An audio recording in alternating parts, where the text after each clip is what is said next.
Nathan గారి cinema, దాంట్లో నాకు మదర్గా యాక్ట్ చేశారు. కానీ ఆమెతో తక్కువ సినిమా సీన్స్ ఉండేది. అప్పుడప్పుడే కొత్తగా ఫస్ట్ తమిళ్ పిక్చర్ అది. దూరం నుంచే చెప్పేవారు మహానటి సావిత్రి గారు అలా అని.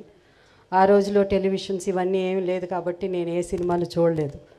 సో కొత్తగా ఫ్రెష్గా ఎవరి గురించి ఏమీ తెలిసేది కాదు. సో ఆమె గురించి అంతా అలా వస్తుంటే ఆమె కారు దిగ్గానే సెట్లో లేచి నించునేవాళ్ళు. సో ఎవరు అని అప్పుడు మెల్లిమెల్లిగా ఆమె గురించి తెలుసుకోవడం. అలాగే జయలలిత గారి 100th మూవీ బాగ్దాద్ పేరళగి అని ఒక పిక్చరు.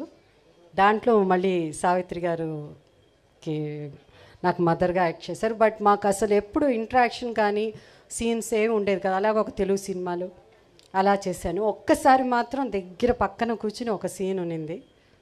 అప్పుడు నీ పేరేమమ్మా అన్నారు. జయసుధా అని చెప్పాను. తర్వాత చెప్పారు విజయ నిర్మల గారికి రిలేటివ్స్ అండి వాళ్ళు అలా అని చెప్పారు. అవునా అలా అన్నారు. ముద్దుగా ఉన్నావు అన్నారు. సో అంతే ఆమెతో ఇంట్రాక్షన్. దాని తర్వాత నాకు జెమిని గణేషన్ గారు సరసన యాక్ట్ చేసే అవకాశం వచ్చింది. నా నవలిన్నయి అనే పిక్చరు, కె బాలచంద్ర గారి సినిమా. సో ఆయనకి 7 హీరోయిన్స్ ఉన్నారు దాంట్లో. అందులో ఒక హీరోయిన్గా జెమిని గణేషన్ గారితో నాకు నటించే అవకాశం వచ్చింది. అండ్ చాము అలాగే గోవిందరావు గారు, వారు నాకు చిన్నప్పుడు సినిమా పరంగా కాకపోయినా మా అంకుల్ స్టాలిన్ గారు, అలాగే మా రేణత్త, గోవిందరావు గారికి చాలా చాలా క్లోజ్ ఫ్రెండ్స్ వాళ్ళు. అందుకని ముద్దుగా కొత్తగా పెళ్ళైనప్పుడు వాళ్ళిద్దరూ మా ఇంటికి రావడం మా అంకుల్తో పాటు చూసేవారు. స్టాలిన్ అంకుల్ అనగానే ఒక నిమిషం మీరు కన్ఫ్యూజ్ అయ్యి ఉండేవారు. ఆ స్టాలిన్ సినిమాలో నటించే స్టాలిన్ గారు కాదు, మా అంకుల్ పేరు కూడా స్టాలిన్. సో అట్లా వారు పరిచయం. ఈరోజు నేను ముఖ్యంగా నాకు ఏమనిపించిందంటే ఇవాళ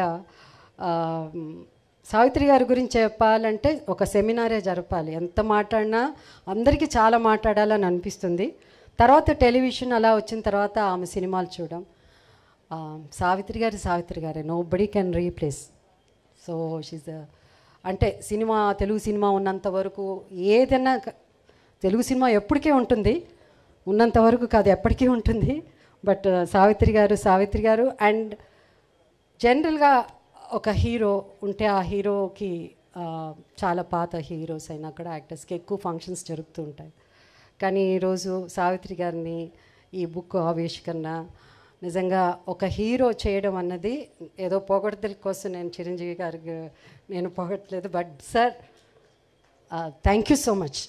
ఎందుకంటే మా హీరోయిన్స్ అందరి తరఫున, ఎందుకంటే మాకు తక్కువ ఉంటుంది ఫంక్షన్స్, బెటర్ ఎక్కువ పెద్దగా ఇవన్నీ చాలా తక్కువ ఉంటాయి. అలాంటిది మీరు నిజంగా ఇది ఒక చాలా పెద్ద ఫంక్షన్, 1,00,000 మంది ఉన్నంత ఫీలింగ్ మాకు.